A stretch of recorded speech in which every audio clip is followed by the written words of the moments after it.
My billionaire CEO ex's new wife framed my twins for theft. What happened next shocked the courtroom. Her phone is recording. The entire courtroom froze.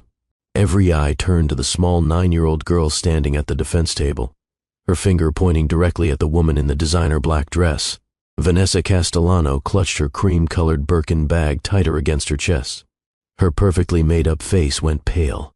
"Mrs. Castellano, hand your phone to the bailiff. Now." Judge Christopher Brennan's voice cut through the silence like a knife. "No." Vanessa's voice cracked. "That is my private property. You cannot just take it. This is a court of law, Mrs. Castellano." The judge stood up from his bench, his face darkening with anger. "I will ask you one more time. Hand over that phone." The bailiff moved toward Vanessa. She stepped backward, shaking her head violently. "You do not understand. I did not know it was recording. It must have turned on by accident. I swear I did not mean to leave it on." The bailiff reached for the bag. Vanessa tried to run, but he was faster. He pulled the expensive purse from her trembling hands and retrieved the phone from inside. The screen glowed bright. A voice recording app was active. The timer displayed 18 days, 6 hours, and 23 minutes. 18 days. The judge took the phone from the bailiff and stared at the screen. His jaw clenched. This recording has been running since before these children were even arrested. Rachel Winters sat frozen behind the defense table, hardly daring to breathe. Her daughters, Harper and Paige, stood together holding hands. Their eyes were wide with hope and terror. "Should I press play, Mrs. Castellano?" The judge looked up at Vanessa. His eyes were ice cold. "Or would you like to save this court some time and confess to what you have done?" Vanessa's expensive lawyer whispered urgently in her ear. She pushed him away roughly. "This is a setup. Someone tampered with my phone. Those girls, they must have. They are trying to frame me. Frame you." The judge's voice dropped to a deadly calm. "Let us see about that." He scrolled backward through the recording, found a timestamp from 2 weeks earlier, pressed play. The courtroom speakers crackled to life. Then Vanessa's voice filled the space. But it was not the sweet, sorrowful voice she had used on the witness stand. This voice was cold, calculating, venomous. "Those little brats think they are going to get all of Derek's money. $78 million. It should be mine. I married that boring man.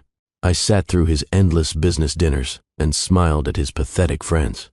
I earned every penny of that money." Someone in the jury gasped. Vanessa's face flushed red. The recording continued. "I will plant the bracelet in their school lockers. It will be easy.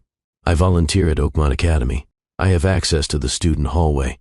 I will slip it into Paige's locker, call the police, and play the devastated victim. They are just children.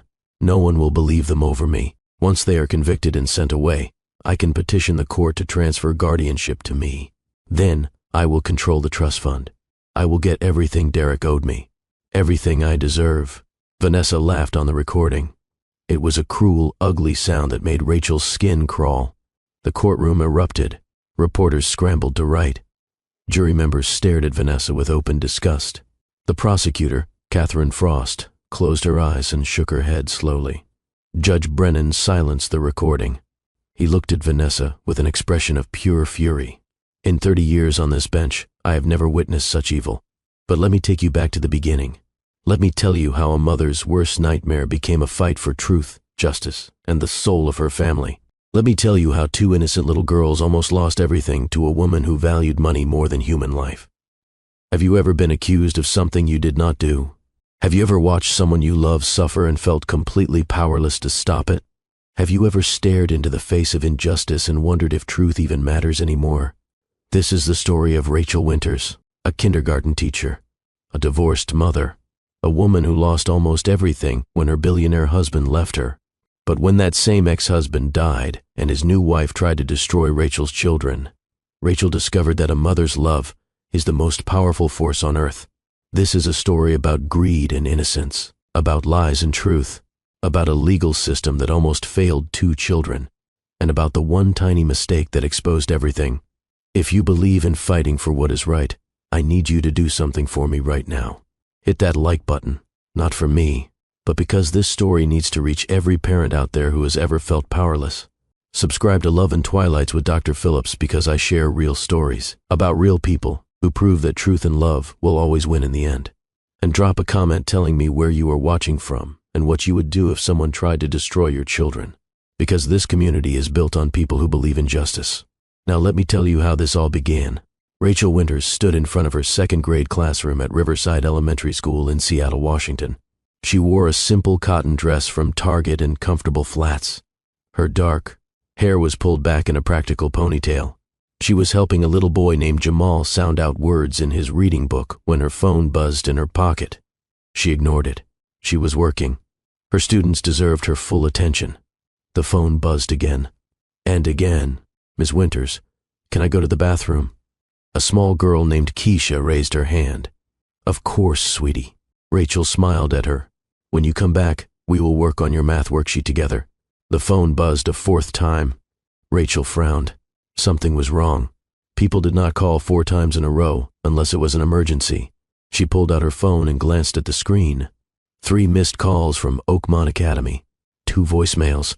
Her heart started hammering against her ribs.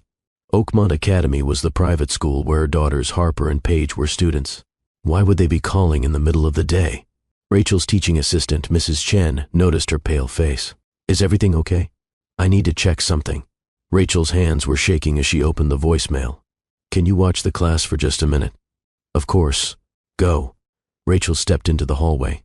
She pressed the phone to her ear and listened to the first message. "Miss Winters, this is Principal Foster. Please call me immediately. There has been an incident involving Harper and Paige." Her voice was tight with stress. Rachel's stomach dropped. She listened to the second voicemail. "Miss Winters, this is Principal Foster again. The police are here at the school. Your daughters have been accused of theft. You need to come to Oakmont right now." The phone slipped from Rachel's hand. It clattered on the tile floor. Police. Theft. Her babies. Rachel ran back into her classroom. "Mrs. Chen, I have to go. It is an emergency.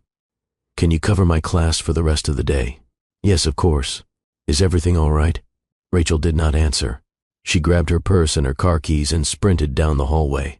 Her heart was racing so fast she thought it might explode. Harper and Paige were 9 years old. They were good girls, sweet girls. They had never been in trouble in their entire lives. This had to be a mistake. It had to be.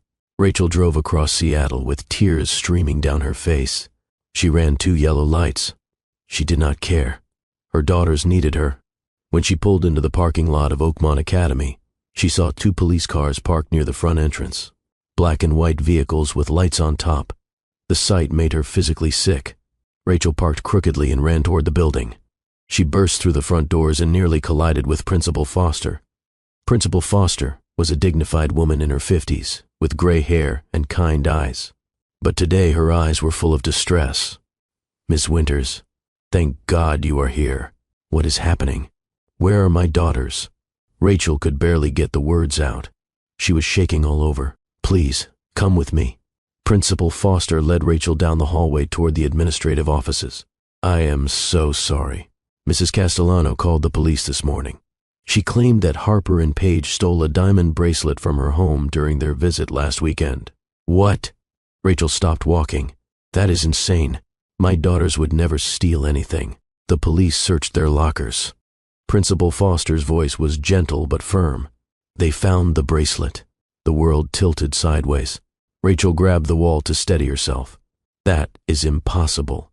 There has to be some mistake. I wish there was." Principal Foster opened the door to the administrative office. "Your daughters are in there with the police officers." Rachel looked through the glass window. Her heart shattered into 1,000 pieces. Harper and Paige sat in chairs against the wall. They were wearing their school uniforms, navy blue jumpers and white blouses. Their faces were streaked with tears. They looked so small, so scared, so utterly terrified. 2 police officers stood nearby, a tall man with dark hair and a woman with sharp features. Rachel burst through the door. "Harper, Paige." Both girls jumped up and ran to their mother. Rachel dropped to her knees and wrapped them in her arms. They were sobbing so hard their whole bodies shook. "Mom, we did not do it." Harper buried her face in Rachel's shoulder. "We did not take anything. I promise." "She is lying." Paige's voice was high and panicked. "Vanessa is lying." "Mom, You have to believe us. I believe you. Rachel held them tighter. I believe you, babies. The male officer stepped forward. His name tag read Officer Kowalski. Miss Winters, I am afraid your daughters need to come with us. Rachel stood up, positioning herself between the officer and her children. They are 9 years old. You cannot arrest them. Mrs. Castellano filed a formal complaint. The female officer spoke now. Her name tag said Officer Brennan. The bracelet was found in Paige's locker. It is worth over $60,000. This is felony theft. My daughters did not steal anything. Rachel's voice shook with fury and fear. I do not know how that bracelet got into the locker, but they did not take it. That is for the courts to decide. Officer Kowalski's expression was sympathetic but firm. For now, we need to take them to the juvenile detention center. No. Rachel's voice came out as a scream. Please, they are just babies. Please do not do this. But the officers were already moving toward Harper and Paige.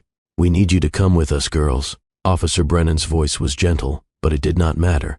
This was a nightmare. Harper grabbed Rachel's hand. Mom, please do not let them take us. Paige was crying so hard she could not speak. She just clung to Rachel's waist. Officer Kowalski pulled out handcuffs. Small ones, made for children. Rachel felt like she was dying. You are going to handcuff them? They are 9 years old. They are not dangerous criminals. It is protocol, ma'am. I am sorry. Rachel watched in horror as the officer put handcuffs on Harper's tiny wrists. The metal looked huge against her daughter's small hands. Harper was shaking violently. Then he put handcuffs on Paige. Paige looked up at Rachel with eyes full of betrayal and confusion. Mom, why is this happening? I do not know, baby. Rachel was sobbing now. But I'm going to fix this. I promise I'm going to fix this. The officers led Harper and Paige toward the door. Both girls were crying, reaching back toward their mother. Mom. Harper's voice was a desperate wail. Mommy, please. Paige was begging. Rachel tried to follow, but Principal Foster held her back gently. Let me call a lawyer for you. You need legal help. Rachel collapsed into a chair. Her whole body was shaking. This could not be happening. This could not be real. But it was real. Her daughters, her innocent babies, were being taken away in handcuffs. And Rachel knew exactly who was behind this. Vanessa Castellano, her ex-husband's widow, the woman who had smiled sweetly at Harper and Paige for months, the woman who had pretended to care, the woman who was willing to destroy 2 children to get her hands on their inheritance. Rachel had never hated anyone in her entire life. But in that moment, sitting in that office with her heart breaking into pieces, she hated Vanessa with every fiber of her being. 3 years ago, Rachel's life had been completely different. She had been married to Derek Castellano. They had lived in a beautiful house. They had been a family. But that felt like a lifetime ago now. Rachel met Derek when she was 25 years old. She was a kindergarten teacher at a small school in the Ballard neighborhood of Seattle. Derek was 27. He was working on a startup technology company in a tiny rented office space above a coffee shop. Derek came into the preschool one day to fix the internet connection. The school's regular IT guy was sick. Derek's roommate worked at the school and recommended him for the emergency repair job. Rachel was sitting on the floor in her classroom helping a little girl build a tower out of blocks when Derek walked in. He had messy brown hair and wore an old Star Wars t-shirt. He carried a laptop bag and looked nervous. Hi, are you the teacher? His voice was soft, kind. That is me. Rachel stood up and brushed the dust off her jeans. You must be the it guy. Derek Castellano. He shook her hand. His palm was warm. I will try not to disturb your class. Rachel watched him work. He sat cross-legged on the floor near the router, typing on his laptop. He smiled at the children when they walked past him. One little boy stopped and asked what Derek was doing. Derek patiently explained about internet connections in simple words the child could understand. After Derek fixed the internet, he lingered near Rachel's classroom door. I know this might be inappropriate, but would you like to get coffee sometime? Rachel smiled. I would like that. They went to a small cafe near Green Lake the following Saturday. Derek told Rachel about his startup. He was building software to help small businesses manage their finances. He had 2 partners, and they were working out of a cramped office for free because the landlord was Derek's uncle. It is probably going to fail. Derek laughed, but his eyes were full of hope. Most startups do. But I have to try, you know. I have to see if this idea can work. Rachel loved his honesty, his humility. I do not think it will fail. You seem like someone who works hard and cares about what he is doing. That counts for a lot. They dated for 2 years. Derek worked insane hours on his startup, 80, 90, sometimes 100 hours a week. Rachel worked her teaching job during the day and picked up tutoring gigs at night to help with money. When Derek needed $5,000 to keep the business running, Rachel gave him her savings. When Derek needed someone to proofread his investor pitch, Rachel stayed up until 3 in the morning helping him. When Derek was stressed and exhausted and ready to quit, Rachel held him and told him he could do this. Derek proposed on a rainy Tuesday evening in Rachel's tiny apartment. He did not have money for an expensive ring. The diamond was small, but Rachel did not care. She loved him. She said yes. They got married at a courthouse with 2 friends as witnesses. Rachel wore a white dress from Macy's. Derek wore his only suit. They could not afford a honeymoon, so they spent the weekend hiking in the Cascades and sleeping in a tent. Rachel got pregnant 6 months after the wedding. She was terrified. They barely had money for rent. How would they afford a baby? But Derek was overjoyed. We will figure it out. We always do. When Rachel went in for her 12-week ultrasound, the technician got very quiet. She moved the wand around Rachel's belly for a long time without speaking. Is something wrong? Rachel's heart started pounding. The technician smiled. No, nothing is wrong, but I am seeing 2 heartbeats. Twins. Rachel started crying right there on the exam table. Derek cried too. He kissed Rachel's forehead over and over. We are having twins. Oh my God, we are having twins. Harper Rose and Paige Marie were born on a cold March morning. They were tiny, perfect, identical except for a small birthmark on Harper's left shoulder. Rachel and Derek brought them home to their 1-bedroom apartment. They could not afford a crib, so the baby slept in a dresser drawer padded with blankets. Rachel went back to work after 6 weeks because they needed the money. Derek's mother watched the twins during the day. It was hard, exhausting, stressful, but they were happy. Then, when the twins were 18 months old, everything changed. Derek's company got its first major investment, $2 million from a venture capital firm. Suddenly Derek was hiring employees, renting real office space, buying new equipment. Within a year, Castellano Technologies was valued at $50 million. Within 2 years, it was worth $200 million. Derek hired more people, expanded into new markets, made deal after deal. The money started pouring in. Derek bought a mansion in Medina, the wealthiest neighborhood in the Seattle area. The house had 12 rooms, a pool, a view of Lake Washington. Rachel walked through it the first time and felt like she was in a museum. This is too much. Rachel stood in the enormous kitchen with its marble countertops and professional-grade appliances. We do not need all this space. I want to give you and the girls the best. Derek wrapped his arms around her waist. You supported me when I had nothing. Now I get to take care of you. But as the money grew, Derek changed. He started attending exclusive networking events, charity galas where tickets cost $5,000 per person, private clubs where membership required a net worth of at least $10 million. Rachel went with him at first, but she felt uncomfortable. The women at these events wore gowns that cost more than Rachel used to make in a year. They talked about vacation homes in Aspen and yachts in the Mediterranean. They looked at Rachel's Target dresses and Payless shoes with barely concealed contempt. You need to dress better, Derek told her after one particularly awful gala. People notice these things. I am a kindergarten teacher, Rachel said quietly. I do not need Chanel dresses to teach 5-year-olds how to read. You are also my wife. Derek's voice had an edge Rachel had never heard before. You represent me and my company. Appearance matters. Rachel started declining invitations to events. She would rather stay home with Harper and Paige anyway. The girls were 3 years old now, bright and curious and full of energy. But Derek went to the events without her. He came home later and later. He talked less about his day. He spent more time on his phone. The distance between them grew like a canyon. When the twins were 5, Rachel suggested they sell the mansion and move to a smaller house. We do not need all this space. And honestly, Derek, I miss our old life. I miss when we were just us. Derek looked at her like she had suggested they move to Mars. Downsize? Rachel, we are worth almost $1 billion. Why would we downsize? Because money is not making us happy. Rachel tried to take his hand, but he pulled away. We barely talk anymore. You are always working or at some event.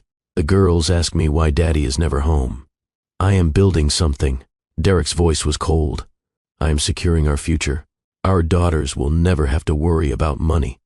They will have every advantage, every opportunity. But what about having a father who is present?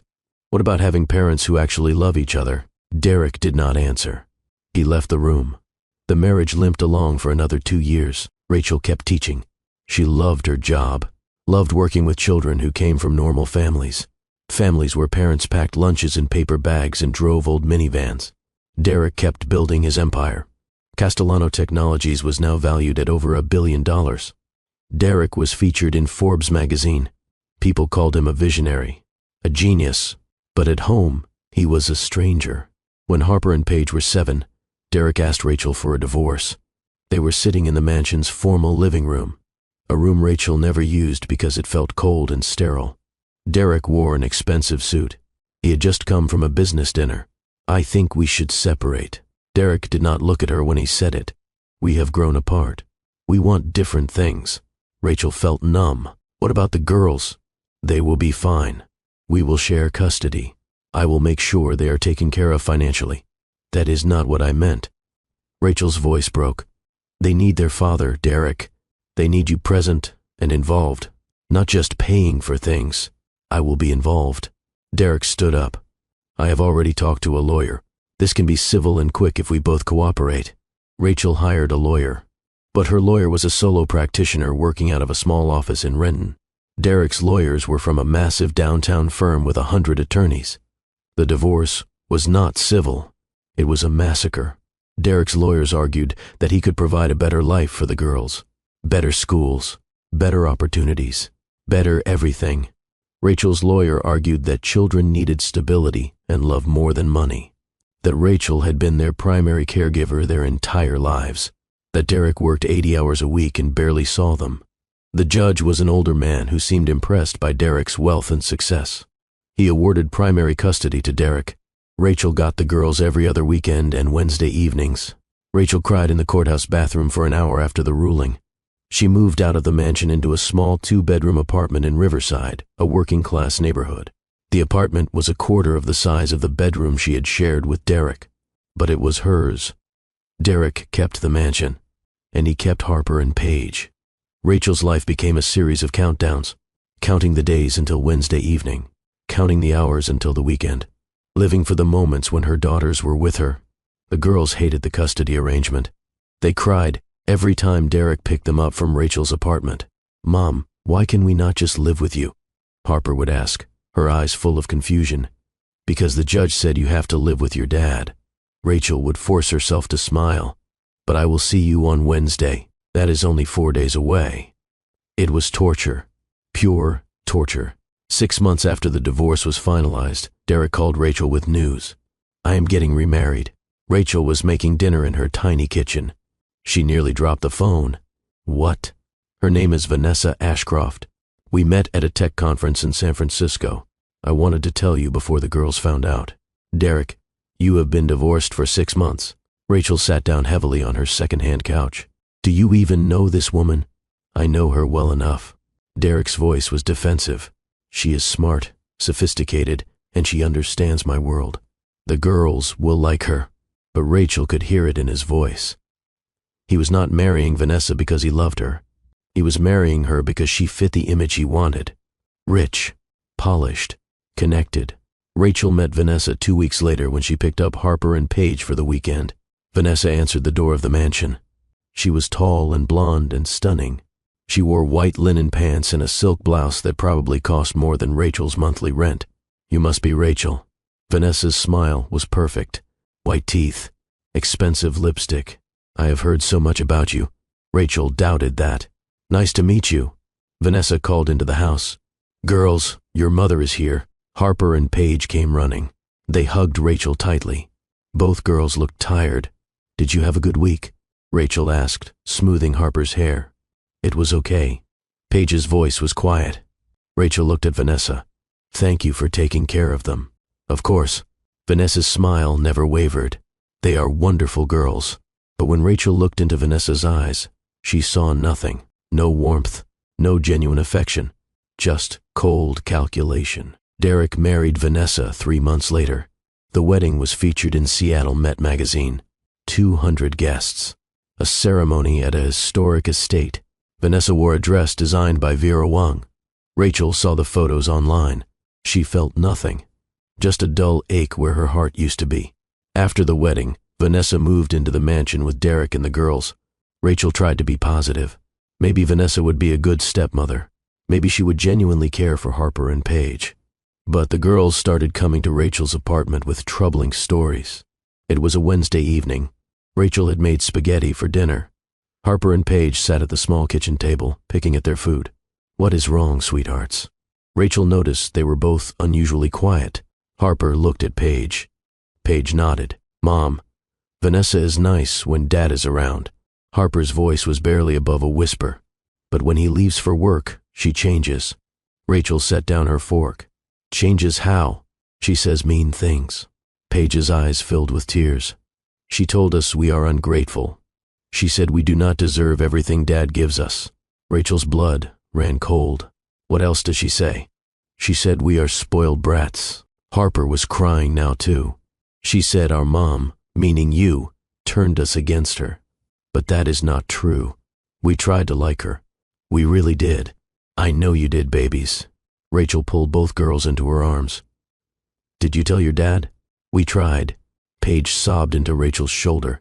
"But he does not believe us. He says we are making it up because we miss you." Rachel called Derek that night after the girls went to bed. She tried to stay calm, tried to explain what Harper and Paige had told her. Derek sighed heavily. "Rachel, they are adjusting to a new family dynamic. It is normal for them to act out." "They are not acting out." Rachel gripped the phone tightly. "They are telling me that Vanessa is verbally abusing them when you are not around. That is ridiculous. Vanessa loves those girls. She told me herself how much she cares about them. Then why are our daughters coming to me in tears? Because you are feeding into this." Derek's voice turned cold. "You are encouraging them to reject Vanessa. You have never accepted that I moved on." Rachel's heart broke. "This has nothing to do with my feelings about your marriage. This is about our children's well-being. I am not having this conversation," Derek said. "The girls are fine. Vanessa is fine. You need to stop poisoning them against her." He hung up. Rachel stared at her phone. She felt helpless. Completely and utterly helpless. She called her lawyer the next day, explained the situation, asked about modifying the custody arrangement. Her lawyer was honest. "It will be difficult. You would need concrete evidence of abuse or neglect. Right now, it is just the children's word against Vanessa's. And frankly, Derek's legal team will destroy us in court. They will paint you as a jealous ex-wife trying to sabotage his new marriage." "So I am supposed to do nothing?" Rachel asked. "Document everything," her lawyer said. "Write down what the girls tell you. Keep a journal with dates and times. If you build a strong enough case, we can try for a modification. But I have to warn you. Derek threatened to file for sole custody and eliminate your visitation if you make waves."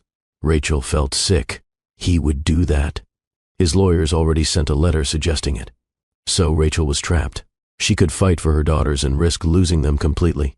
Or she could stay quiet and watch them suffer. She chose to stay quiet. It was the hardest decision of her life. The girls continued to visit every Wednesday and every other weekend. They continued to tell Rachel about Vanessa's cruelty. Rachel documented everything in a notebook she kept hidden in her closet. Vanessa told Harper she was stupid when she got a B on a math test.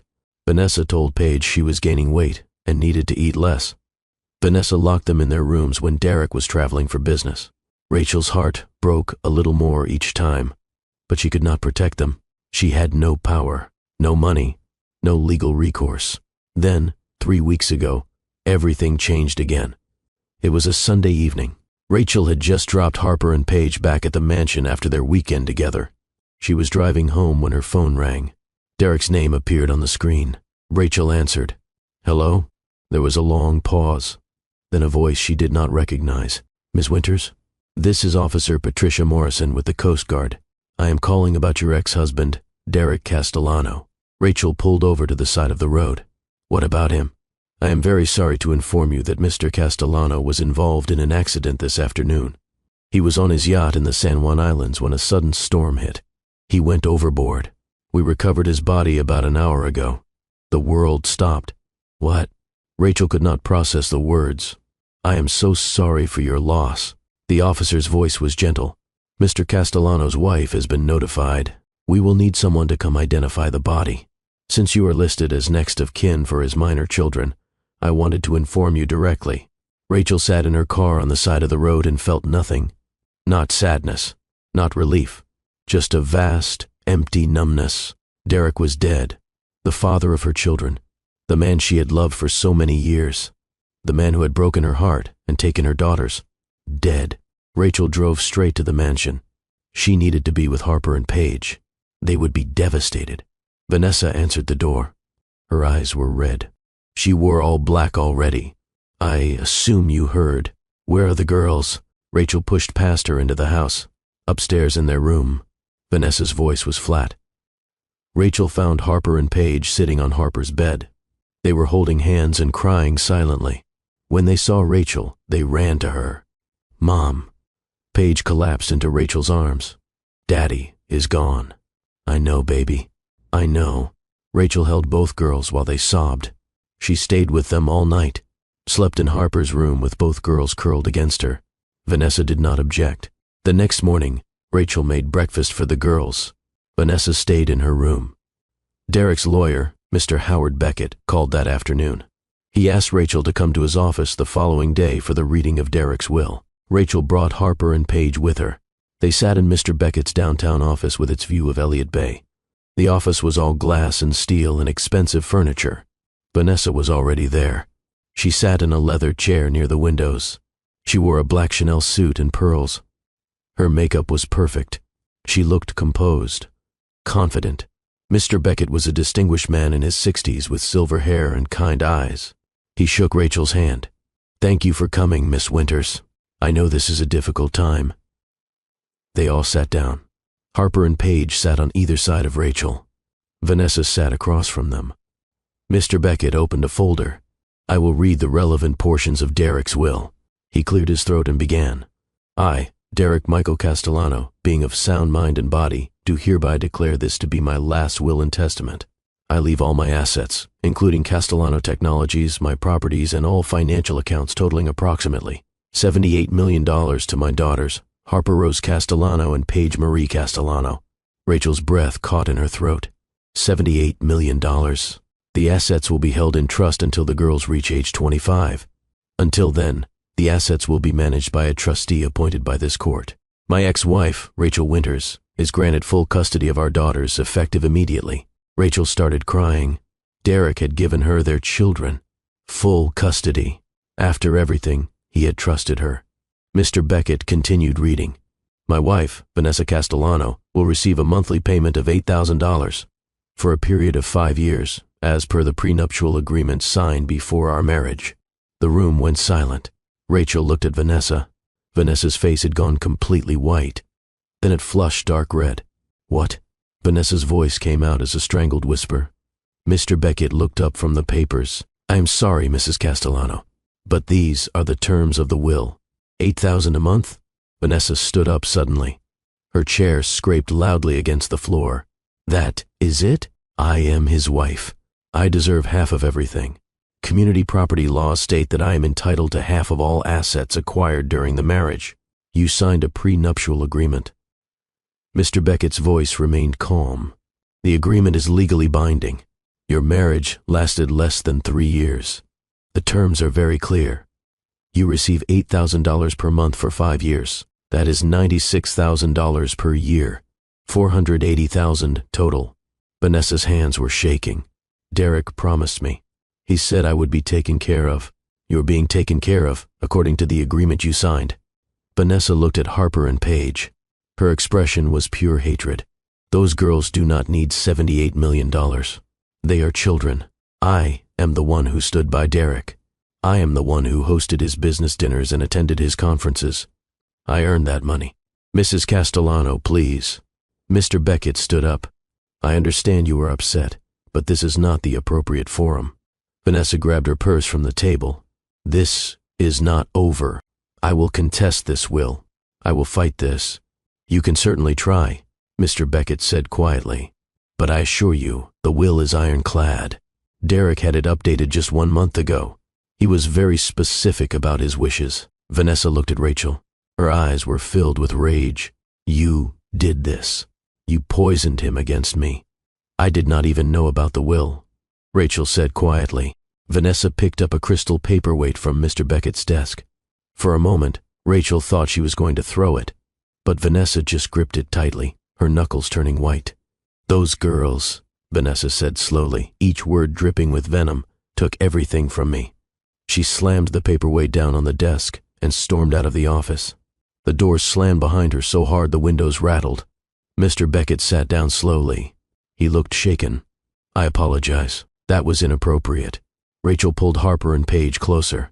The girls were both trembling. It is not your fault. Mr. Beckett explained the logistics.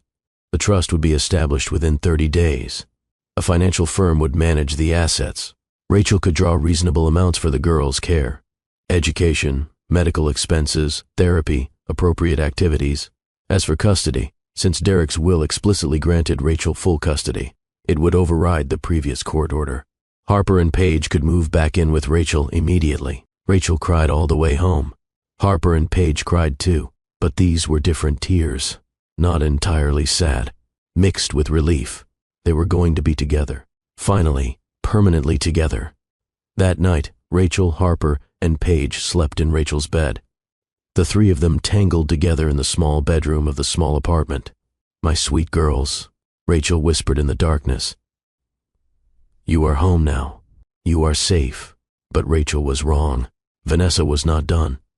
Over the next 2 weeks, Vanessa called Rachel several times. She asked to see Harper and Paige, said she wanted to maintain a relationship with them, that Derek would have wanted it. Rachel did not want to allow it. Every instinct screamed at her to keep Vanessa away from her daughters. But Mr. Beckett advised caution. Vanessa was a parental figure during the marriage. If you deny all contact completely, she could argue parental alienation and cause legal complications. Allow supervised visits in public places. Keep it friendly. Do not give her ammunition to claim you are being unreasonable. So Rachel agreed to weekly lunch visits. Every Saturday, Vanessa would pick up Harper and Paige and take them to lunch. Rachel insisted on public places only. Restaurants, museums, parks. The first lunch was at a cafe near Green Lake. Vanessa brought the girls back after an hour. She smiled at Rachel. Thank you for allowing this. The girls and I had a lovely time. Harper and Paige were quiet in the car on the way home. Mom, do we have to keep seeing her? Paige asked. It is just lunch once a week, sweetie. Rachel glanced in the rearview mirror. Was she mean to you? No, Harper said slowly. She was actually really nice. She asked about school and bought us ice cream. Rachel relaxed a little. Maybe Vanessa was genuinely trying to maintain a connection. Maybe she was not as terrible as Rachel thought. The second lunch was at the Pacific Science Center. Vanessa texted Rachel photos of the girls looking at exhibits. See, everything is fine, the text said. The third lunch was at a restaurant in downtown Seattle. Again, no problems. Rachel's guard started to lower, but Vanessa was planning, calculating, waiting for the right moment to strike. On a Saturday morning in mid-October, Vanessa called Rachel. I would love to have the girls over to the house for lunch today. I could make sandwiches. We could eat in the garden. It is such beautiful weather. Rachel hesitated. I thought we agreed on public places only. I know, but I think the girls would be more comfortable in a familiar environment. And honestly, Rachel, I am not a monster. I know I was angry about the will, but I am trying to move past that. I am trying to honor Derek's memory by being kind to his daughters. Rachel wanted to say no, but Harper and Paige were listening, and Vanessa's words sounded genuine. Okay, just for lunch, and I will pick them up at 2 o'clock. Perfect. See you then. Vanessa picked up Harper and Paige at 11 that morning. She drove them to the mansion in Medina, the house that used to be their home. The girls walked through the front door and felt strange. This place had so many memories, good and bad. Vanessa smiled at them. I made turkey sandwiches. Your favorite, right, Harper? Harper nodded. They ate lunch on the back patio overlooking Lake Washington. The weather was perfect, sunny and warm. Vanessa asked about school. She seemed genuinely interested. After lunch, Paige asked to use the bathroom. Of course. Vanessa pointed toward the house. You remember where it is. Use the one in the main bedroom suite if you want. It is closest. Paige walked through the house to the master bedroom, the room where Derek and Vanessa had slept.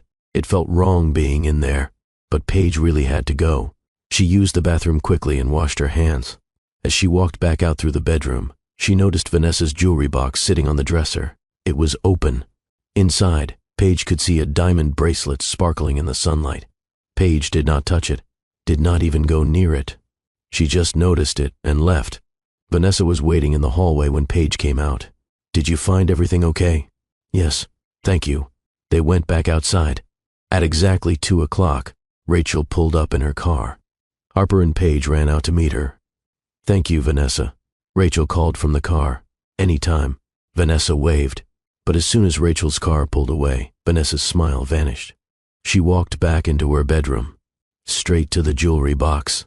She picked up the diamond bracelet, the one Derek had given her as a wedding gift, worth $60,000. Vanessa held it up to the light. Then she took out her phone and photographed it from multiple angles, creating evidence. She went to her desk and found a pair of wire cutters. Carefully, she cut the bracelet into one piece. Then she put it in a small plastic bag. Vanessa's plan was in motion. 2 days later, on Monday morning, Vanessa drove to Oakmont Academy. She walked into the front office carrying an envelope. The secretary looked up and smiled. Mrs. Castellano. How lovely to see you. I wanted to drop off a donation check for the library fund. Vanessa handed over the envelope. Derek was so passionate about literacy education. I want to honor his memory. That is so generous. Thank you. Would it be all right if I walked around a bit? Vanessa asked. I have such fond memories of visiting the school with Derek. Of course. Take all the time you need. Vanessa walked out of the office and down the hallway. She knew the layout of the school. She had attended events here with Derek. The student lockers lined the hallway near the classrooms. Each locker had a name tag. Vanessa walked slowly, scanning the names. There, Paige Castellano. Vanessa glanced around. The hallway was empty. All the students were in class. She tried the locker. It opened easily. Oakmont Academy used simple combination locks that most students did not bother to secure properly during school hours. Inside the locker, Vanessa saw textbooks, notebooks, and a pink backpack. She pulled out the plastic bag containing the diamond bracelet. She slid it under the textbooks, making sure it was hidden, but not too hidden. The police would need to find it. Vanessa closed the locker and walked calmly back to the front office. She thanked the secretary and left. The trap was set. The next morning, Tuesday, Vanessa sat in her living room and called 911. The operator answered, 911. What is your emergency? Vanessa made her voice shake, crying, panicked. My name is Vanessa Castellano. I need help. My stepdaughters stole from me. They took my diamond bracelet. It was my wedding gift from my late husband. It is worth over $60,000. Ma'am, slow down. The operator's voice was calm. How old are your stepdaughters? They are 9. Twins. Vanessa sobbed convincingly. Ever since their father died, they have been so angry, so violent. I am honestly scared of what they might do next. Where are the girls now? They are at school. Oakmont Academy. Please, you have to send someone. I want to press charges. I want them arrested. Ma'am, they are 9 years old. Are you sure you want to pursue criminal charges? Yes. Vanessa's voice turned cold and hard. I am sure. They need to learn that actions have consequences. We will send officers to the school. Thank you. Vanessa hung up. She sat back on her expensive couch in her expensive house and smiled. Within an hour, officers Kowalski and Brennan arrived at Oakmont Academy.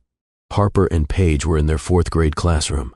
They were working on a science project about the water cycle. They had no idea what was about to happen. Principal Foster came to the classroom door. She spoke quietly to the teacher, Mrs. Rodriguez. Mrs. Rodriguez looked shocked. She nodded. Principal Foster stepped into the classroom. Harper and Paige Castellano, please come with me. The two girls exchanged confused glances. They stood up and followed Principal Foster out of the classroom. All their classmates stared. Harper's heart was pounding. "Paige, what did we do?" "I do not know," Paige whispered back. Principal Foster led them to the administrative office. 2 police officers were waiting inside. They wore uniforms. They had guns on their belts. Harper grabbed Paige's hand. Officer Kowalski stepped forward. "Harper and Paige Castellano?" "Yes." Harper's voice was barely audible. "We need to search your lockers." Mrs. Castellano reported that a valuable piece of jewelry was stolen from her home. "She believes you girls took it." "We did not take anything," Paige said immediately. "We would never steal." "We will see about that," Officer Brennan said.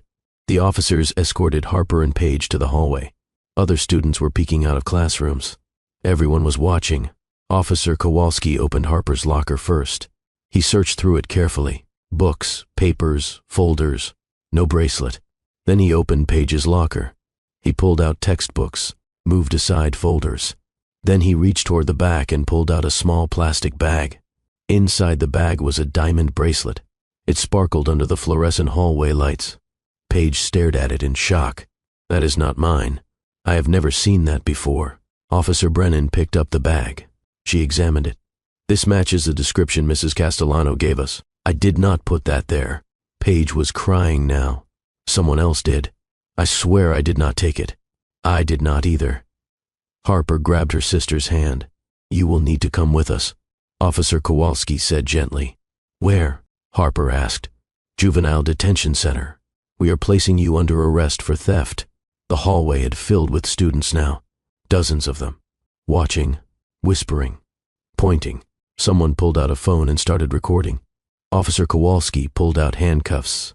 Small ones made for children. "Please," Paige begged. "Please do not do this. We did not do anything wrong." But the officer clicked the handcuffs around Paige's wrists, then around Harper's. Both girls were sobbing now. They had never been so terrified in their lives. "We need to call our mom," Harper said through her tears. "We will contact her," Officer Brennan said. They led Harper and Paige down the hallway toward the exit. Every student in the school seemed to be watching. Phones were out everywhere, recording, taking photos. By the time the police car pulled away from Oakmont Academy, videos of Harper and Paige in handcuffs were already being uploaded to social media. The story was spreading. Billionaire's daughters arrested for theft. And in the mansion in Medina, Vanessa Castellano was watching the news coverage on her laptop. She smiled. Everything was going according to plan. Harper and Paige spent their first night in the King County Juvenile Detention Center in separate cells. The cells were small, cold, gray concrete walls, metal beds with thin mattresses, a toilet in the corner with no privacy. Harper lay on the bed and stared at the ceiling. She could hear someone crying in another cell. The sound echoed off the concrete. She thought about her mother, about how scared Rachel must be right now. Harper wanted to be brave, but she was 9 years old, and she was in jail, and she did not understand how this was happening. In the cell next door, Paige was curled up in a ball on the bed. She was shaking. She kept replaying the moment in her mind. The officer opening her locker, finding the bracelet, everyone staring at her. She had not put it there. She had never even touched Vanessa's bracelet. But nobody believed her. The next morning, a guard brought breakfast. Oatmeal that was lumpy and cold. Orange juice that tasted like chemicals. Harper tried to eat, but her stomach was in knots. After breakfast, the girls were allowed 30 minutes together in a common room. It was a small space with plastic chairs and a table. A guard stood by the door watching. Harper and Paige ran to each other. They hugged tightly. "Are you okay?" Harper whispered. "No." Paige was crying again. "I am so scared." "Me too." They sat together at the table, holding hands. "We did not do it, Harper. We have to make them believe us." "How?" "Nobody listens to us. Nobody believes us. Mom will," Harper said, with more confidence than she felt. "Mom will fix this." But sitting in that cold detention center, Harper was not sure anyone could fix this. Rachel spent that first night on her pull-out couch, staring at the ceiling and crying. She had tried everything to see her daughters, but the detention center had rules. No visits until after the preliminary hearing. The hearing was scheduled for the next week, 7 days. Rachel had to wait 7 days to see her babies. She called Principal Foster and got the name of a criminal defense attorney, Jordan Hayes. Rachel called and left a desperate voicemail. Please, my daughters are innocent. They are 9 years old. I need help. Jordan called back within an hour. Ms. Winters, tell me everything. Rachel explained the whole story. Derek's death, the will, Vanessa's rage, the accusation, the bracelet found in Paige's locker. Jordan listened without interrupting. When Rachel finished, Jordan was quiet for a long moment. Ms. Winters, I am going to be honest with you. This case is going to be difficult. The prosecution has physical evidence. A $60,000 bracelet in your daughter's locker. That is powerful. Without proof that someone else planted it, we are fighting an uphill battle. Rachel's voice broke. But they did not do it. I know my daughters. They would never steal. I believe you. Jordan's voice was gentle but firm. But in court, belief is not enough. We need evidence. We need to create reasonable doubt.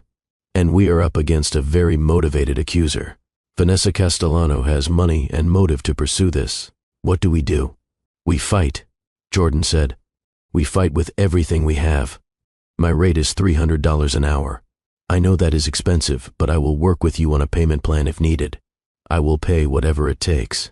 Rachel said, I will sell everything I own. Just please help my girls. I will do everything in my power. Meet me at my office tomorrow morning at 9. We will start building our defense.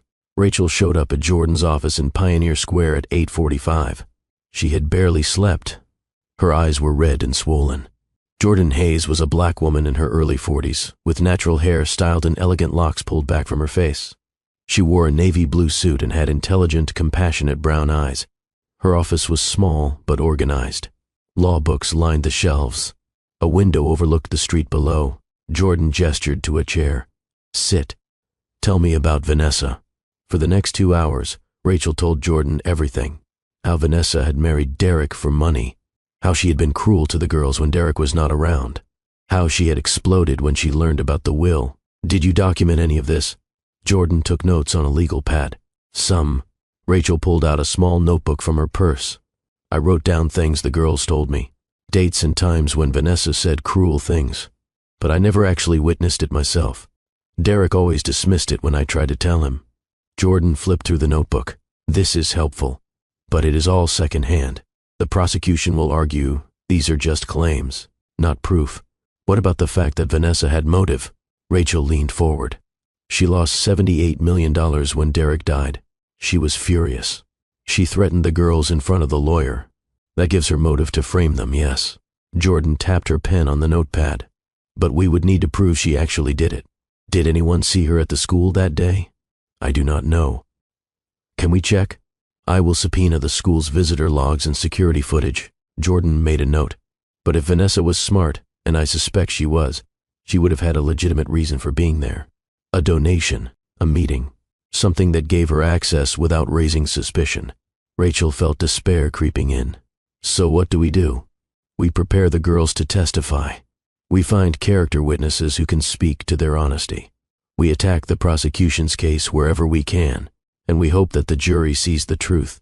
What if they do not? Jordan met Rachel's eyes. Then your daughters will be convicted.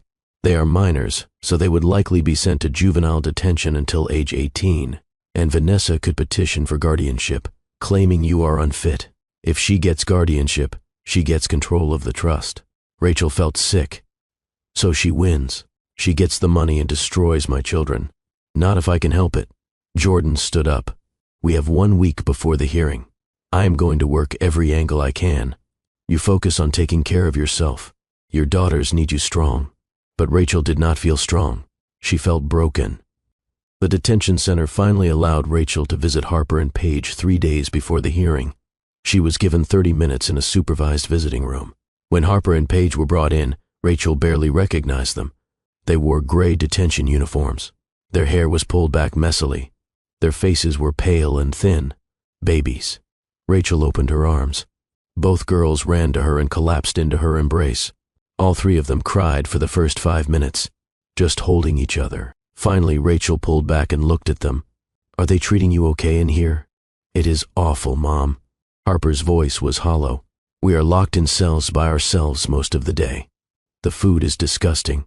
Some of the other kids are mean. They call us rich brats and thieves. We keep telling them we did not do it. Paige's eyes were red and swollen. But nobody believes us. I believe you. Rachel cupped both their faces in her hands. And I have hired a lawyer. A really good lawyer. Her name is Jordan Hayes, and she is going to help us prove you are innocent. How? Harper asked. How can we prove something we did not do? Rachel did not have a good answer. We will figure it out. Together. I promise I am not giving up. The guard announced 5 minutes remaining. Rachel's heart broke. No. Please. I need more time. Rules are rules, ma'am. Rachel hugged her daughters desperately. I love you both so much. This will be over soon. You will come home, and we will be together again. What if it is not over? Paige whispered.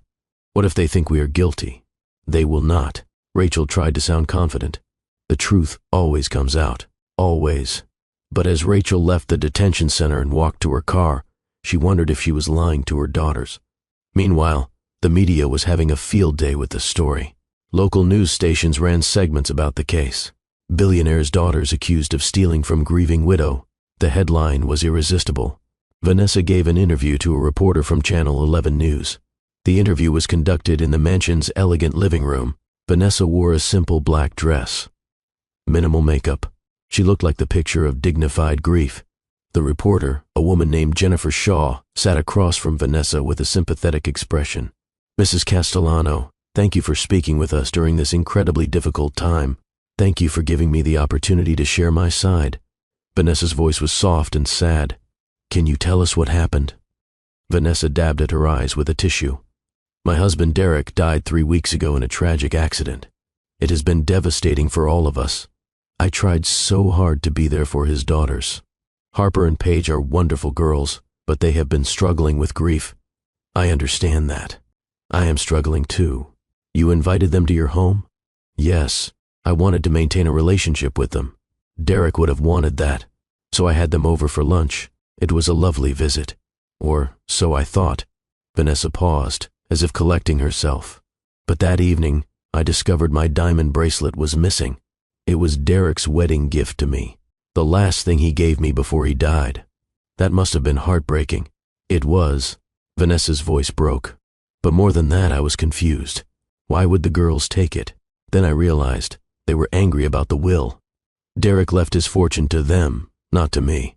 I think they saw me as someone who was trying to take what was theirs. So they lashed out. Jennifer Shaw leaned forward. So, you called the police. I did not want to. Vanessa wiped her eyes. But I felt I had no choice. The girls needed to learn that stealing is wrong, that actions have consequences. I hoped that maybe this would be a wake-up call, a chance for them to get the help they need. The interview aired that evening on the 6 o'clock news. Millions of people across Seattle watched it, and most of them believed Vanessa's performance. Online, the comments section filled up. Poor woman. She lost her husband, and then his daughters stole from her. Those girls are spoiled brats. They need discipline, not millions of dollars. This is what happens when you give children too much too soon. Only a small number of comments questioned the narrative. Why would girls inheriting $78 million steal a bracelet? Something does not add up here. But those voices were drowned out by the majority who saw two wealthy children who thought they could take whatever they wanted. Rachel watched the interview from her apartment. She sat on her couch with her laptop and felt rage building in her chest. Vanessa was lying. Every word out of her mouth was a calculated lie, and people believed her. Rachel picked up her phone and called Jordan. Did you see the interview? I saw it. Jordan's voice was grim. She is good. I will give her that. She is playing the victim perfectly. What do? We stay focused on the facts. Vanessa can control the media narrative, but she cannot control what happens in court. We just need to find the crack in her story. But what if there is no crack? What if she planned this perfectly? There is always a crack, Jordan said with certainty. People who lie always make mistakes. We just have to find hers. The preliminary hearing was held 1 week after the arrest. The courtroom was in the King County Courthouse, a large imposing building in downtown Seattle. Rachel arrived with Jordan at 8:30 in the morning. The hearing was scheduled for 9. Already, Reporters were gathering on the courthouse steps. Cameras and microphones everywhere. Jordan guided Rachel through a side entrance. "We are not making any statements to the press. Not yet." Inside, the courthouse was all marble floors and high ceilings. Security guards checked bags. People in suits hurried past, carrying briefcases. Rachel's stomach was churning. She felt like she might throw up. Jordan put a hand on her shoulder. "Breathe. Your daughters need you calm and strong." Rachel nodded and took a deep breath. They walked to courtroom 5C. Inside, the space was intimidating. Dark wood paneling, high ceilings, rows of benches for spectators. The judge's bench at the front, elevated above everything else. The prosecutor, Catherine Frost, was already there. She was a woman in her 50s with silver hair pulled back in a tight bun. She wore an expensive gray suit. She had a reputation in Seattle for being brilliant and ruthless. Jordan and Catherine exchanged professional nods. No warmth, just acknowledgement. Vanessa sat in the front row behind the prosecution table. She wore a black dress and carried her cream-colored Birkin bag. She looked elegant and composed. When Vanessa saw Rachel, her eyes narrowed slightly, but her expression remained neutral. At 9:05, Harper and Paige were brought in through a side door. They wore the blue dresses Jordan had brought for them. Their hair was neatly braided, but they looked exhausted and scared. Rachel wanted to run to them, but Jordan held her back. "Not yet. After the judge makes his ruling, you can see them." The bailiff stood. "All rise." The Honorable Judge Christopher Brennan presiding. Everyone stood. Judge Brennan entered through a door behind the bench. He was in his late 60s, with sharp blue eyes and silver hair. He wore the traditional black robe. His expression was stern. He sat down.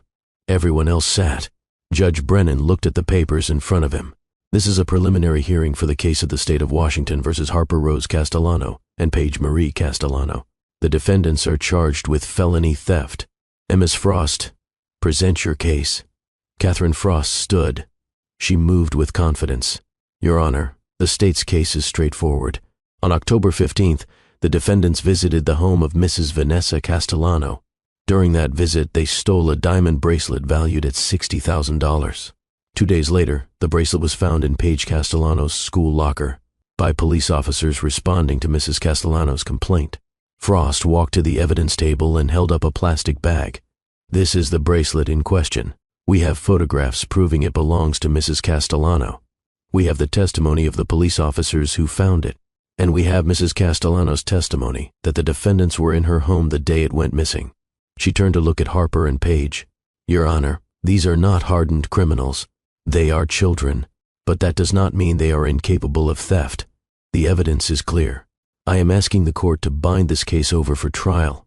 Catherine Frost sat down. Judge Brennan looked at Jordan. "Miss Hayes, your response." Jordan stood. She looked calm and professional. "Your Honor, the state's case is entirely circumstantial. Yes, a bracelet was found in my client's locker, but there is no evidence whatsoever that my clients put it there. No fingerprints were taken. No witnesses saw them take it. The only evidence is the word of Mrs. Castellano, who has significant motive to lie." Objection. Catherine Frost stood quickly. "Counsel is making accusations without foundation." Sustained.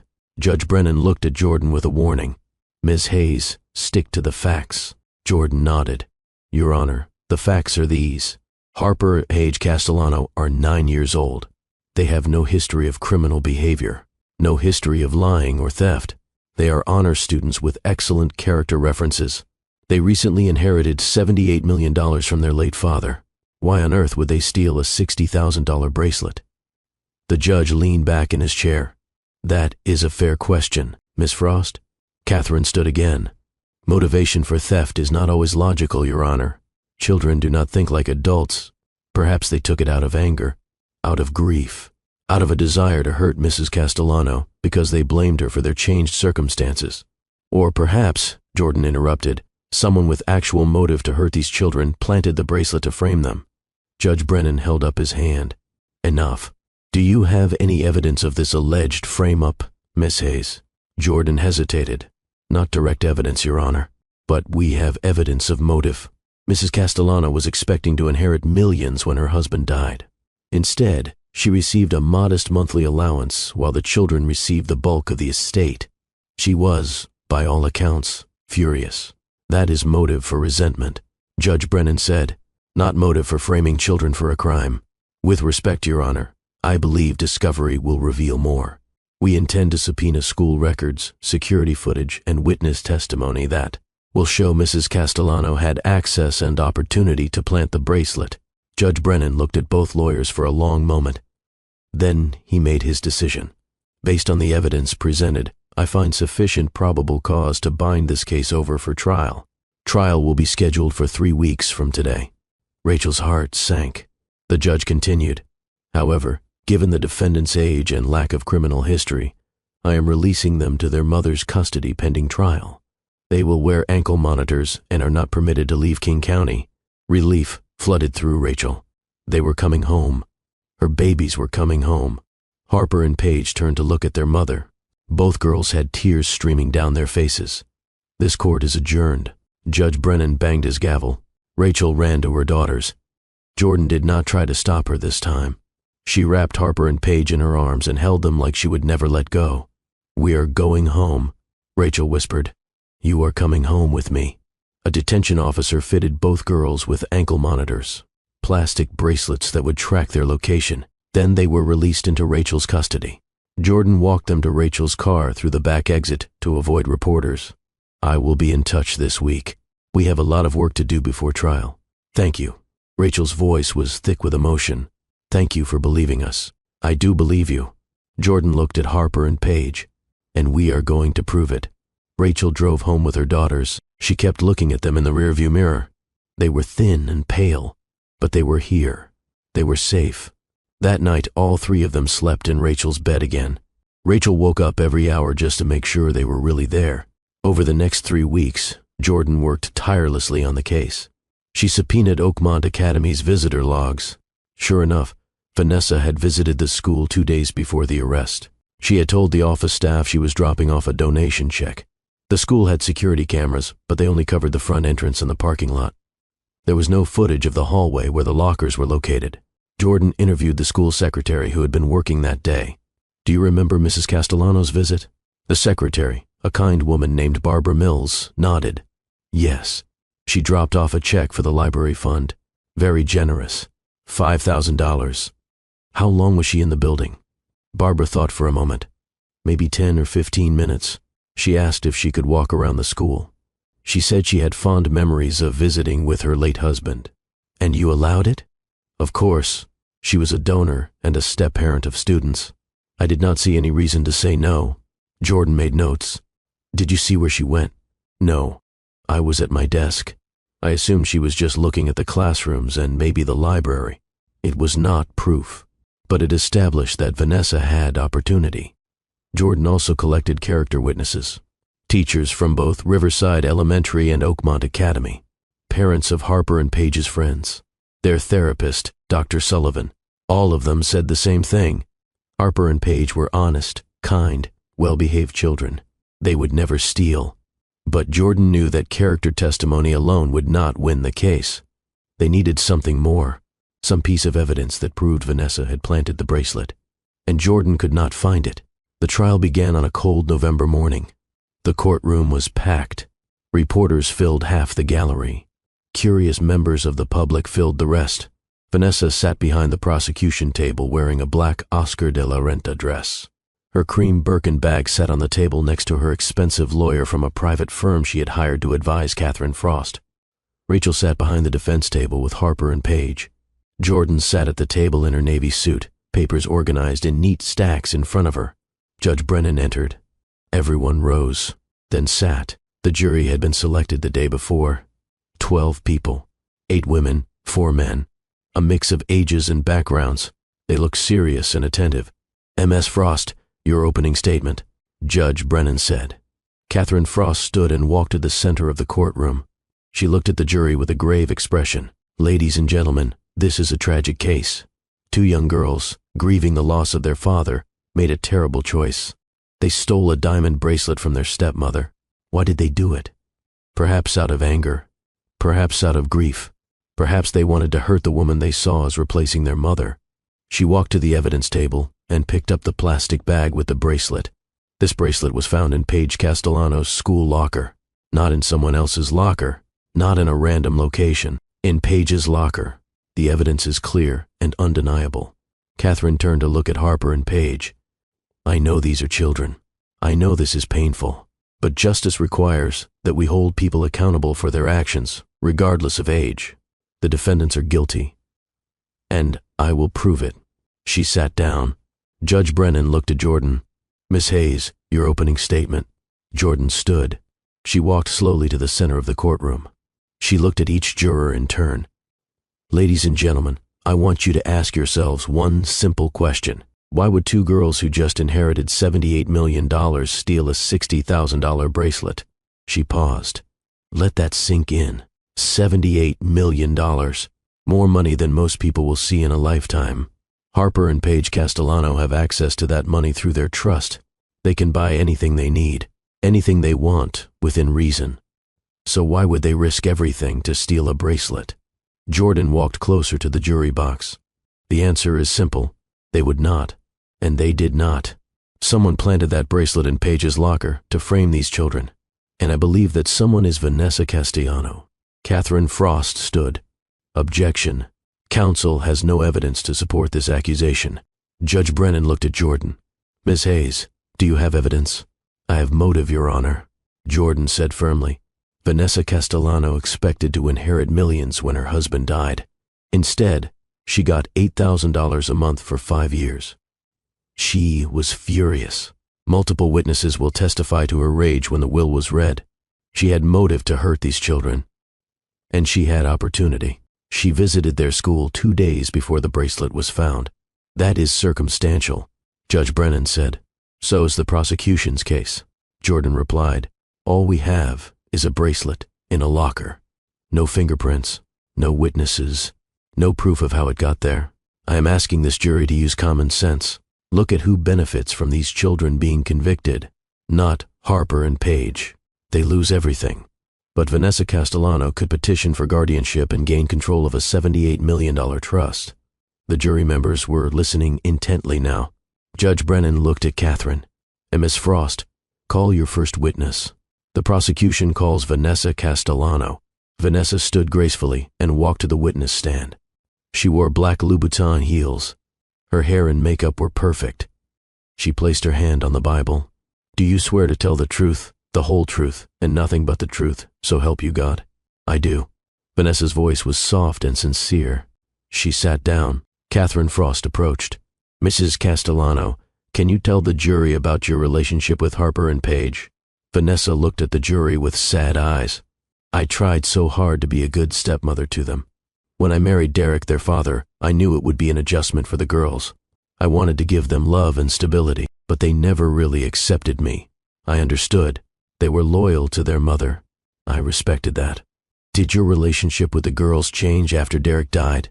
Vanessa dabbed at her eyes with a tissue. Yes. They became more distant, more angry. I think they blamed me somehow for their father's death, even though it was an accident. I tried to be patient. I tried to give them space to grieve. Tell us about October 15th. I invited Harper and Paige to my home for lunch. I wanted to maintain a connection with them. Derek would have wanted that. Vanessa's voice was full of emotion. We had sandwiches in the garden. It was a pleasant visit. Paige asked to use the bathroom, and I directed her to the one connected to my bedroom suite. Why that bathroom specifically? It was the closest one to where we were sitting. What happened after they left? Vanessa's face crumpled. That evening, I was getting ready for a charity event. I went to put on my diamond bracelet. Derek's wedding gift to me, but it was not in my jewelry box. I searched everywhere. Then I realized Paige had been in my bedroom. She was the only person who had been in there. What did you do? Vanessa wiped her eyes. I did not want to believe it. I waited a day, hoping maybe I had misplaced it, but I knew I had not. Finally, I called the police. It broke my heart, but I felt I had no choice. Catherine nodded sympathetically. No further questions. Judge Brennan looked at Jordan. Your witness. Jordan stood. She walked toward Vanessa slowly. Mrs. Castellano, you loved Derek very much, did you not? Of course. Vanessa's voice was firm. How long did you know him before you married him? 4 months. 4 months, Jordan repeated. And you signed a prenuptial agreement before the wedding? Vanessa's jaw tightened slightly. Yes. Did you read that agreement carefully? My lawyer reviewed it. So you understood that if Derek died within the first 5 years of marriage, you would only receive a monthly allowance, not a share of his estate. I understood the terms, yes. But you expected Derek to live much longer than 3 years, did you not? Of course I did. Vanessa's voice rose slightly. I loved him. I never wanted him to die. But he did die, and you were very angry when you learned the will left almost everything to his daughters. Were you not? I was hurt. You threw a crystal paperweight in the lawyer's office. You screamed that the girls did not deserve the money. That sounds like more than hurt, Mrs. Castellano. That sounds like rage. Catherine stood. Objection. Argumentative. Sustained. Judge Brennan said. Jordan continued without missing a beat. Mrs. Castellano, you visited Oakmont Academy 2 days before the girls were arrested. Is that correct? Vanessa shifted in her seat. Yes. I dropped off a donation check. A $5,000 check for the library fund. Yes. Very generous. Jordan walked closer to the witness stand. What did you do after you dropped off the check? I walked around the school for a few minutes. I have memories of visiting there with Derek. I wanted to feel close to him. Did you go near the student lockers? I do not remember. Vanessa's voice was tight. You do not remember? Jordan let the words hang in the air. The school is not that large, Mrs. Castellano. The lockers are in the main hallway. You must have walked past them. Possibly. I was not paying attention. How convenient. Jordan turned to the jury. Mrs. Castellano, you claimed that Paige stole your bracelet, but you have no proof she actually took it, do you? You did not see her take it. She was in my bedroom. She was the only one who had access, but you did not actually witness her taking it. No, but... So, you are assuming, Jordan interrupted. Just like you are assuming you did not walk past the lockers. You seem to have a lot of convenient memory lapses, Mrs. Castellano. I am telling the truth. Vanessa's composure was cracking. Are you? Because it seems to me that someone who was furious about losing $78 million might be motivated to frame 2 innocent children. Someone who visited the school and had access to the lockers. Someone who stands to gain everything if those children are convicted and removed from their mother's care. That is a lie. Vanessa's voice rose. I would never hurt those girls. But you did hurt them. Jordan's voice was hard. You called the police. You had them arrested. You stood by while they were put in handcuffs and taken to jail. 9-year-old children, Mrs. Castellano, because they stole from me. Vanessa was breathing hard now. Did they? Or did you plant that bracelet to destroy them? Objection. Catherine was on her feet. The defense is badgering the witness. Withdrawn, Jordan said. No further questions. Vanessa stepped down from the witness stand. Her perfect composure was rattled. She sat down next to Catherine and clutched her Birkin bag to her chest. The prosecution called officers Kowalski and Brennan. They testified about finding the bracelet in Paige's locker. Jordan cross-examined them, establishing that no fingerprints had been taken. No investigation into alternative explanations had been conducted. The prosecution called teachers from Oakmont Academy. They testified that Harper and Paige had seemed troubled in recent weeks. One teacher mentioned that Paige had been quieter than usual. Jordan called her own witnesses. Harper and Paige's therapist, Dr. Sullivan, testified that the girls were processing normal grief, that they showed no signs of behavioral problems or dishonesty. Rachel's colleagues from Riverside Elementary testified that Rachel was an excellent mother and that the girls were well adjusted when they were with her.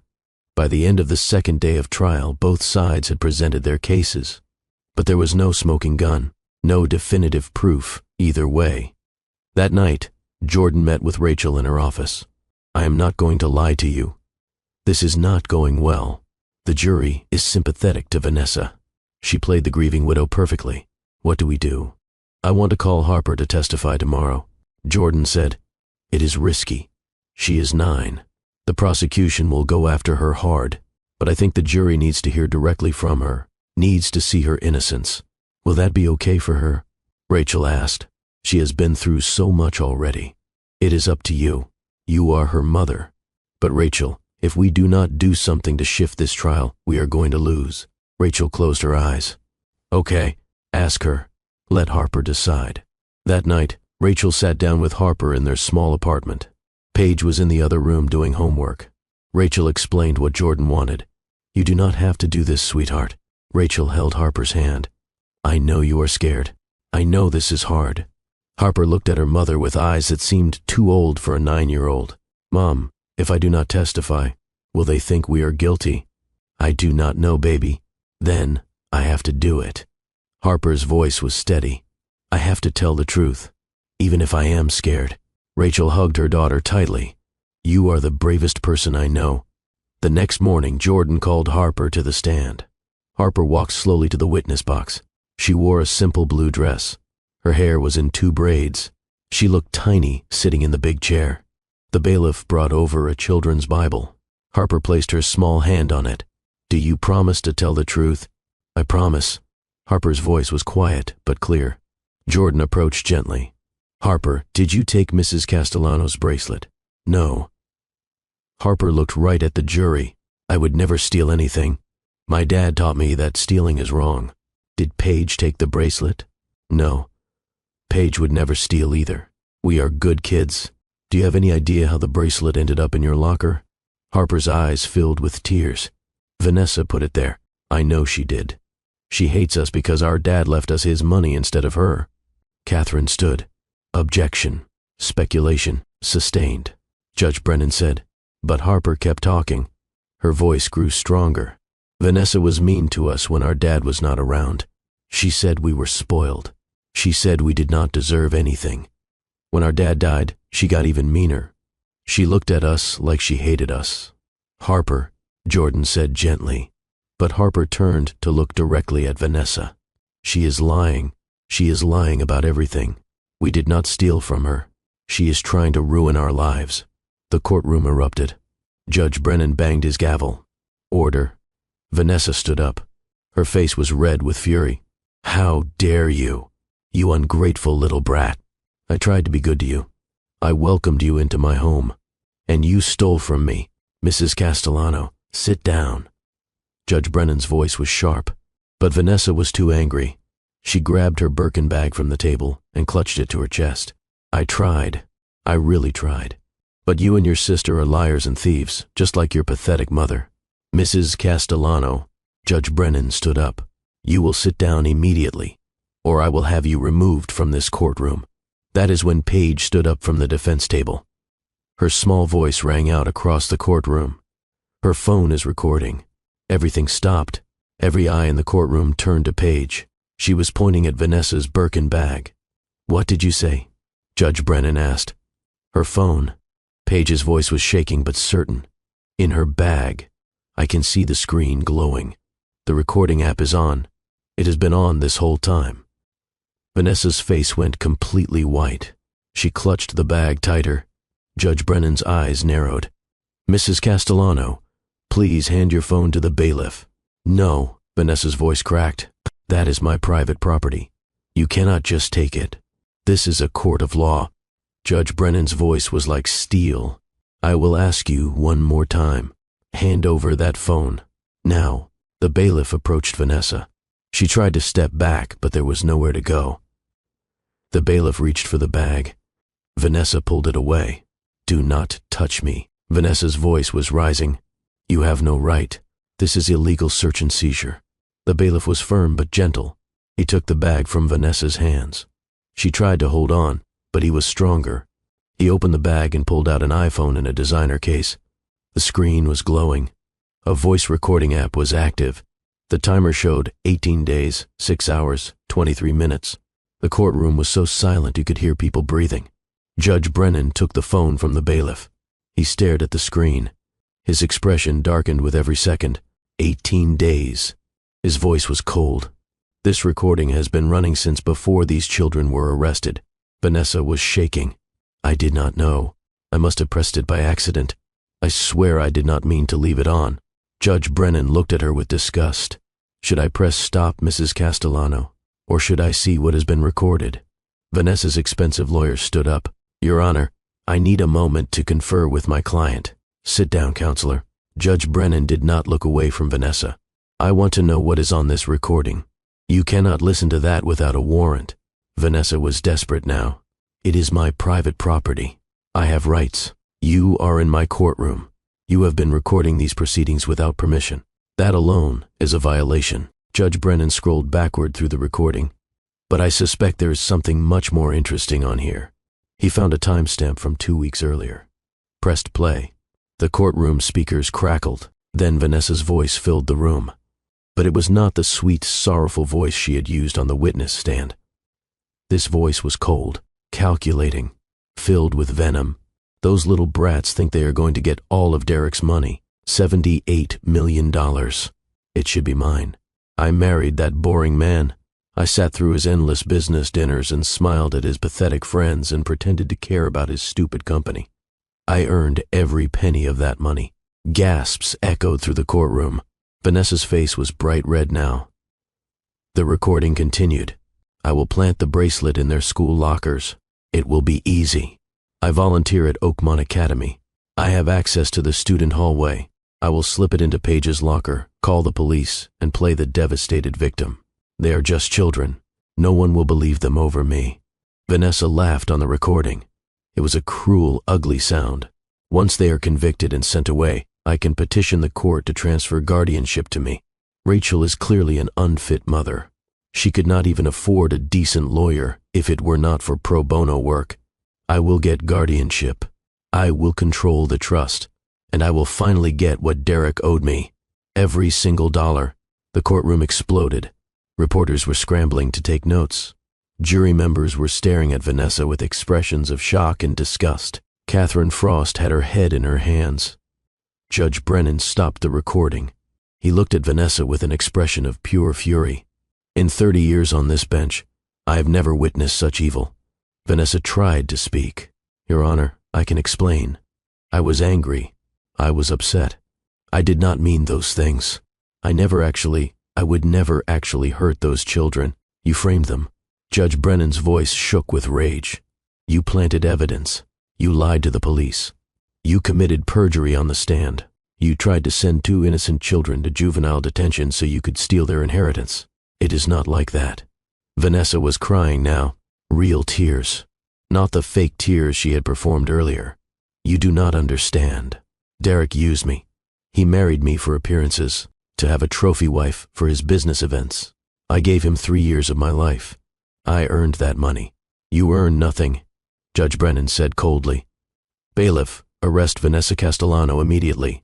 Charges of fraud, perjury, child endangerment, evidence tampering, and attempted theft." The bailiff pulled out handcuffs, the same handcuffs that had been used on Harper and Paige. Vanessa screamed, "No, you cannot do this. I want my lawyer. This is entrapment. Someone must have tampered with my phone.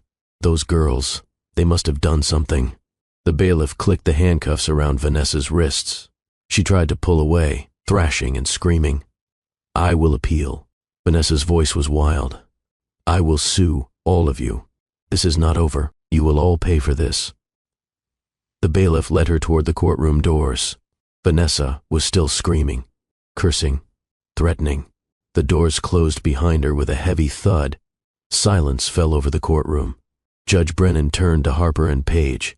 His stern expression softened. He looked at them with genuine compassion. "Harper, Paige, on behalf of this court, I owe you a profound apology. You were failed by the system that should have protected you. I failed you. I allowed this case to proceed without sufficient scrutiny." His voice was thick with emotion. "All charges against you are dropped immediately. You are free to go home with your mother, and I will personally ensure that Vanessa Castellano faces the full consequences of her actions." Rachel was already running toward her daughters. She wrapped them in her arms. All 3 of them were crying. "You are safe." Rachel kept whispering, "You are safe.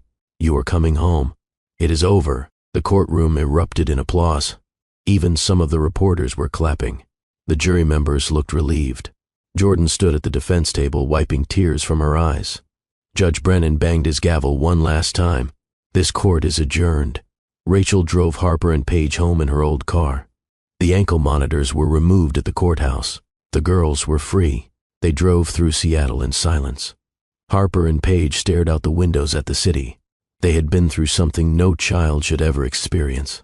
They had been accused, arrested, jailed, and put on trial, all because of one woman's greed. But they had survived. The truth had won. When they got back to the small apartment in Riverside, Rachel made hot chocolate. They sat together on the pull-out couch, wrapped in blankets. "Can we sleep in your room tonight, Mom?" Paige asked. "Of course, baby. We can sleep together for as long as you need." That night, Rachel lay in bed with Harper and Paige curled on either side of her. She listened to them breathe. She felt their warmth. She thanked God they were safe. Over the following days, the media coverage shifted dramatically. The story was no longer about spoiled rich kids who stole from their stepmother. Now it was about an evil woman who tried to destroy innocent children. Vanessa's interview was replayed on every news station. But now, people saw through the performance. They heard the lies. They recognized the manipulation. The comments online turned against Vanessa. She is a monster. How could she do that to children? I hope she spends decades in prison. Those poor girls. Vanessa was held in King County Jail without bail. Her trial was scheduled for 6 months later, but the evidence against her was overwhelming. Her own recorded confession. Her lawyer tried to argue that the recording had been obtained illegally, but the judge ruled that since Vanessa had brought the phone into the courtroom herself, she had waived any expectation of privacy. 6 months later, Vanessa was convicted on all charges: fraud, perjury, child endangerment, evidence tampering, attempted theft. She was sentenced to 12 years in prison. Rachel did not attend the sentencing. She was done giving Vanessa any space in her life or her thoughts. She was focused entirely on her daughters. Harper and Paige continued therapy with Dr. Sullivan 3 times a week.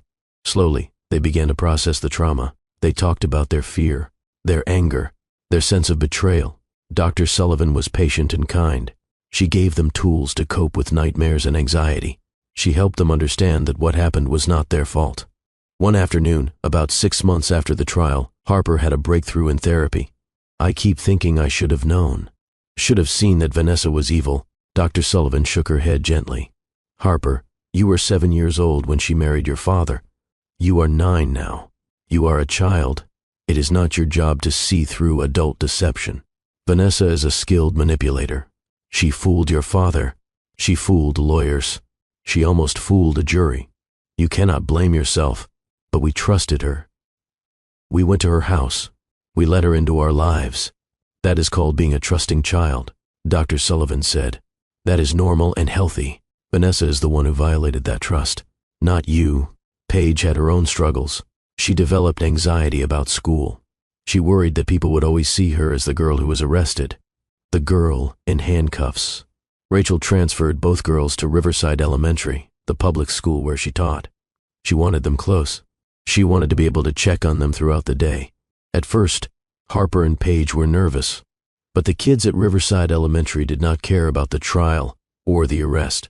They were just normal kids who wanted to play and learn. Harper made friends with a girl named Jade, who loved reading. Paige made friends with a boy named Marcus, who was amazing at art. Slowly, the girls started smiling again, started laughing, started being kids.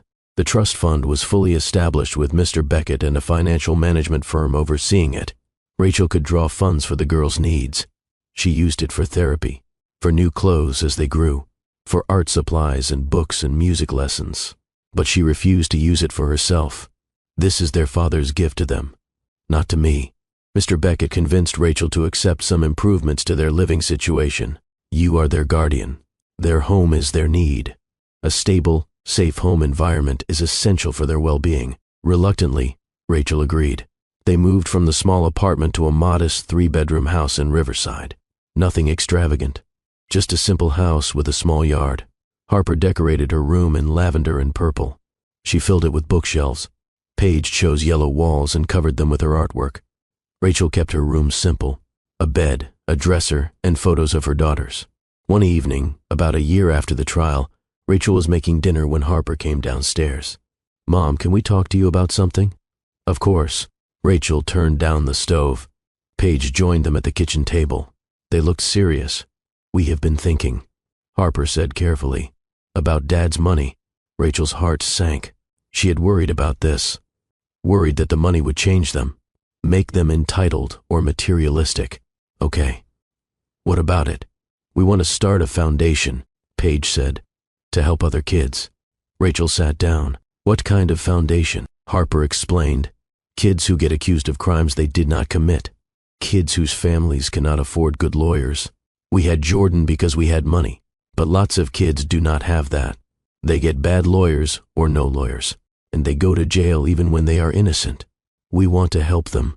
Paige added, we want to give them a chance to fight, like we did. Rachel started crying. These were tears of pride and relief. You want to use your inheritance to help other children. It is what Dad would have wanted, Harper said. He was not perfect, but he was not a bad person. He wanted to help people. We want to honor that. Rachel pulled both girls into a hug. Your father would be so incredibly proud of you. I am so proud of you. They established the Derek Castellano Justice Foundation. Jordan Hayes agreed to serve as the executive director. The foundation provided free legal representation to minors accused of crimes who could not afford private attorneys. In the first year, the foundation helped 42 children. Some were innocent, like Harper and Paige had been. Some were guilty but deserved better representation than they were getting. Jordan hired a team of dedicated attorneys and social workers. They took cases across Washington state. Then they expanded to Oregon and California. The foundation grew. It saved lives. It saved families. It brought justice where there had been none. Harper and Paige stayed involved. As they got older, they volunteered at the foundation. They spoke at fundraisers. They told their story to help other kids feel less alone. Rachel continued teaching second grade at Riverside Elementary. She loved her job, loved working with children from all different backgrounds. She never remarried. She dated occasionally, but nothing serious. She did not need a partner. She had her daughters. She had her purpose. She had enough. Harper and Paige excelled in school. Harper joined the debate team in middle school. She discovered she was brilliant at arguing, at presenting evidence, at persuading people. When Harper was in 8th grade, she won a national debate competition. Rachel sat in the audience and watched her daughter command the stage with confidence and intelligence. She thought about the terrified 9-year-old in handcuffs, and she marveled at the transformation. Paige discovered art therapy. She took classes in painting and drawing. She realized that creating art helped her process her trauma, and she wondered if it could help other kids too. When Paige was in high school, she started volunteering at a children's hospital. She ran art therapy sessions for kids with cancer and other serious illnesses. She watched them smile as they painted. She saw them relax and forget their fear for a little while. This is what I want to do, Paige told Rachel one evening. I want to be an art therapist. I want to help kids who are hurting. You will be amazing at that, Rachel said. When Harper and Paige turned 18, they gained full control of their trust fund. It had grown significantly through careful investment. The total was now over $90 million. They could have done anything with that money, bought mansions and cars and traveled the world. But they did not. Harper used her portion to fund her education at Yale Law School. She graduated at the top of her class. Then she joined the Derek Castellano Justice Foundation as a staff attorney. Paige attended the Rhode Island School of Design. She studied art therapy and psychology. After graduation, she opened a practice in Seattle specializing in trauma therapy for children. Both women used their wealth wisely. They lived comfortably but not extravagantly. They donated to causes they believed in. They helped people who needed help. 20 years after the trial, Harper and Paige were successful, happy, and fulfilled. Harper was now a renowned civil rights attorney. She had argued cases before the state Supreme Court. She had freed dozens of innocent people from prison. Paige was a respected art therapist with a waiting list of clients.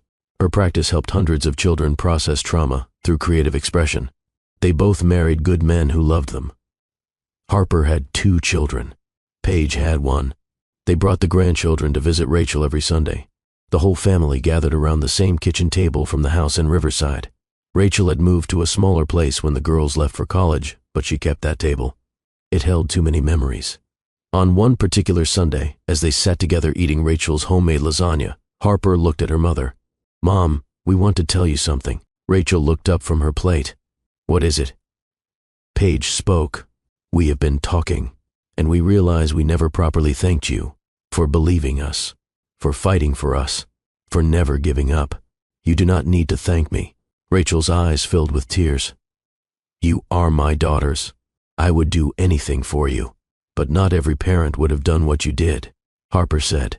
Some parents would have believed we were guilty. Some would have been too scared to fight. But you never doubted us. Not for 1 second. You saved us, Mom. Paige added, not just from Vanessa, but from a system that did not care about the truth. You saved us. Rachel looked at her daughters, at their husbands, at her beautiful grandchildren, and she felt overwhelming gratitude. You saved me too. Being your mother is the greatest honor of my life. That evening, after everyone left, Rachel sat alone in her small living room. She looked at the framed newspaper article hanging on her wall. The headline read, "Woman sentenced to 12 years for framing stepchildren." Beneath the headline, Rachel had written a note. Truth always wins. Love always prevails. Justice may take time, but it comes. She thought about everything they had been through. The arrest, the trial, the terror and uncertainty. But she also thought about the outcome. 2 strong, compassionate, brilliant women who used their pain to help others. A foundation that had helped thousands of children. A family bound by love that no amount of money or hardship could break. Vanessa had tried to destroy them with greed, but she had failed. Because love was always stronger than greed. Truth was always more powerful than lies. And a mother's determination to protect her children was an unstoppable force. Rachel looked at a photo on her mantle.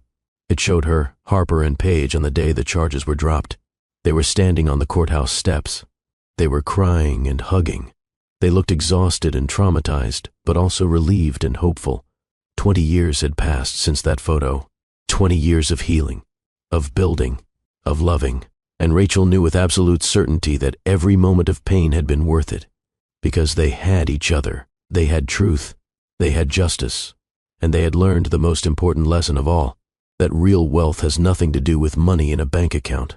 Real wealth is measured in love given and received, in integrity maintained even when it is hard, in standing up for truth even when the whole world seems against you.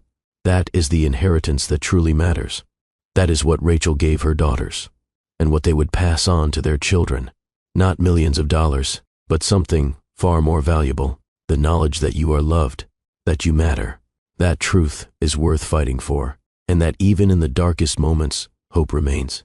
If this story moved you, if it reminded you that good can triumph over evil, then I need you to do something right now.